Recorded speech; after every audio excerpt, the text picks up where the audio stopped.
This is a lecture from Open Tuition. To benefit from the lecture, you should download the free lecture notes from opentuition.com. I think actually that's chapter 9 now, so just bear that in mind. Fees and subscriptions to relevant professional bodies, so your ACCA fees you can claim. Payments to a charity under the payroll deduction scheme. Travel expenses necessary, there's that word again, for the duties of your employment. There's the rule. And you can have capital allowances. That is very unusual, and you're hardly ever likely to get that one. Now, one of the expenses that you can claim is the approved mileage scheme.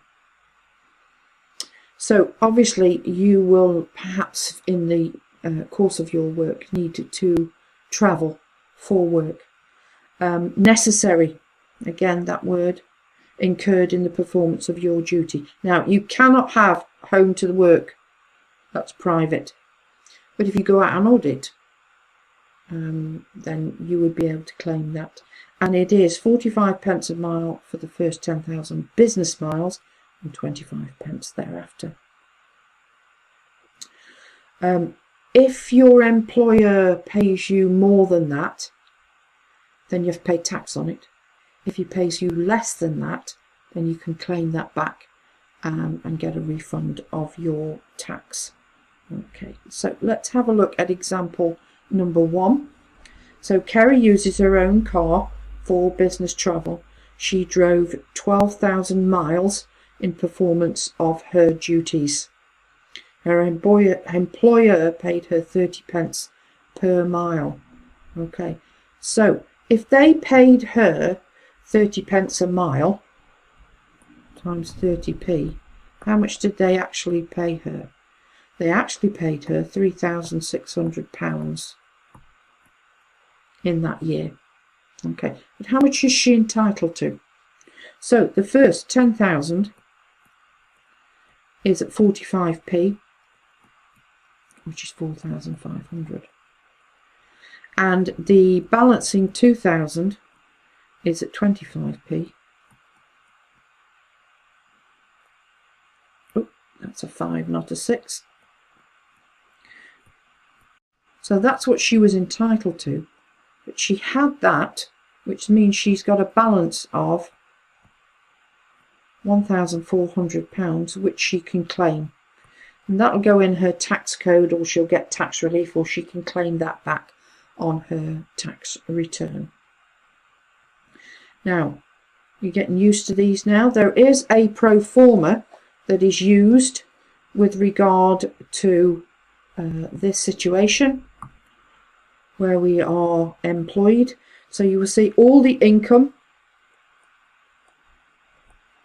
here: salaries, bonuses, commissions, benefits, reimbursed expenses, and any cash vouchers that are received. Again, with all pro formas, please keep it nice and neat and tidy, well presented, well labelled.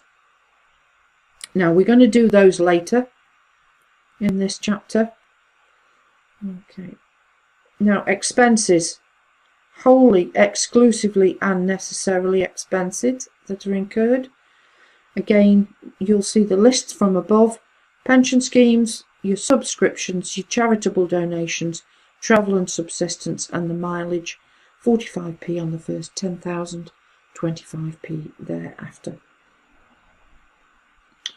Okay, and there again you can see the expenses that you can claim.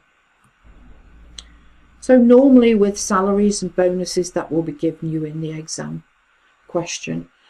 Salary you may have to prorata, so be careful of dates. With bonuses, it'll be when they are received. You need to put those in. Now what we're going to do is we're going to look at the main aim of this chapter, which is the benefits in kind. Now, benefits in kind are non-cash benefits. So, for example, you are given a company car which you are allowed to use. Now, you receive lots of benefits from using that car, You can use it for all sorts of things. Go on holiday in it. You use it to go to the tip, to drop all your rubbish off. You have use of that car both for private and business. The company claims that car, claims capital allowances, and they claim all the expenses for that car. But you have the private use of that, and therefore you need to be taxed. And these rules have arisen out of legal cases and enactments by the government to work out how to give a car used privately a monetary value so that we can include it in the pro forma. Now there are some that are specifically exempt. This is the list. The best way to remember this list is by default. You're going to learn how to do several benefits in kind. You're going to learn how to do cars and vans. What happens if you use assets, or you're gifted assets, or you borrow money from the company, or you live in accommodation? Those 6 you know how to do the rules for. If you then come across something else that is not one of those 6, it's probably exempt. Okay, you just need time to think to make sure that you can remember them. So, canteen must be available for all the staff. If it says directors only, then they have to pay for that because that's a benefit for them because it has exclusion of other members of staff. Removal expenses up to £8,000. So if you live in Birmingham and your employer wants you to go and live in London and you have to move your house, your family and everything, any costs that are incurred up to £8,000 is exempt. Anything over, so say for example it was 12,000, the first 8 is exempt and you'd only pay tax on the 4. That's how it works. Car park spaces, nurseries, approved pension schemes, bikes, the provision of the first mobile phone, parties, recreation, all of these various different things. I'm going to read them all because you're more than capable of reading these for yourself. Okay, just be aware of them. As I say, by default, you will probably come across something that you've not learned how to do. Okay, so taxable benefits. As I explained, the amount assessed is generally the cost of providing a benefit, but there are some specific rules and we're going to look at those 6 areas. Vouchers, obviously.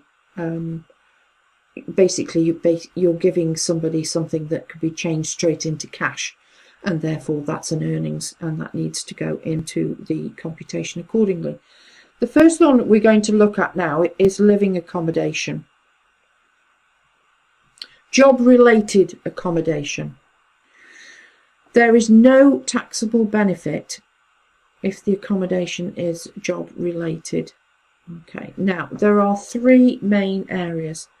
1, where it's necessary for the performance of your duties, i.e. you are a caretaker and you live on the premises. 2, better performance of your duties, and that's normally hotel workers. Or there is a threat to your security and you live in secure accommodation. For example, the Prime Minister of the UK lives in number 10 Downing Street, which is behind closed doors, behind concrete blocks with police inside, for obvious reasons.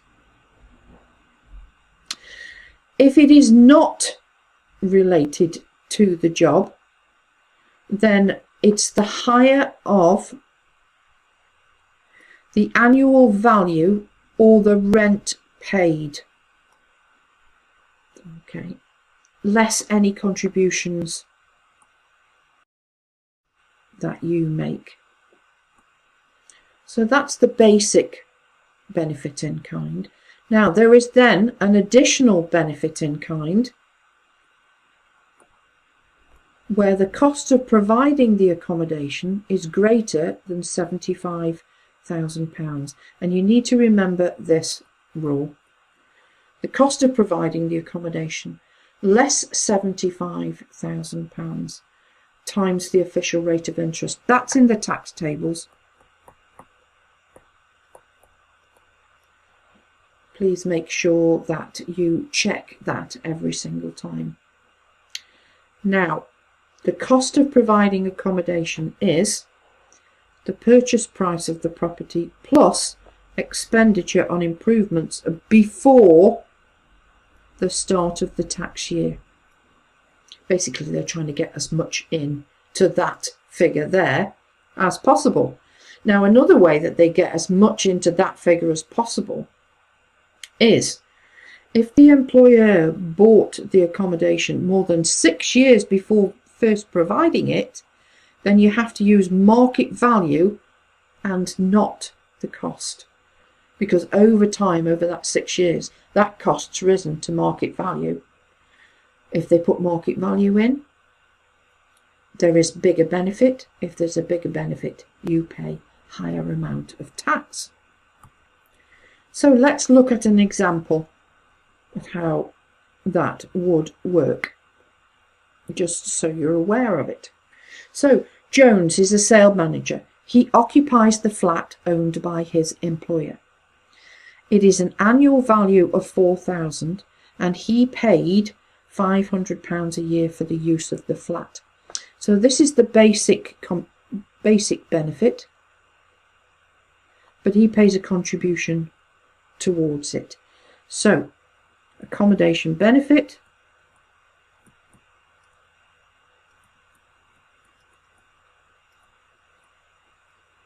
annual value 4,000 less contribution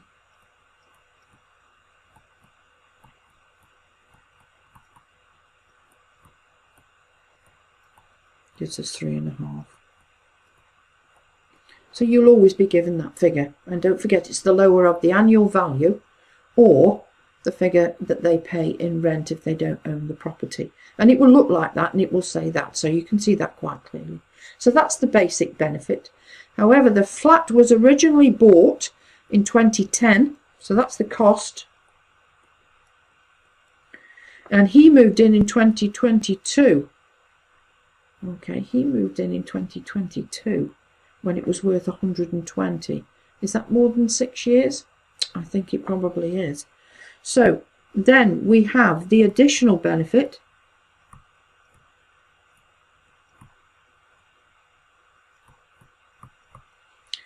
And we've got to show that quite clearly. 120,000 minus 75,000 times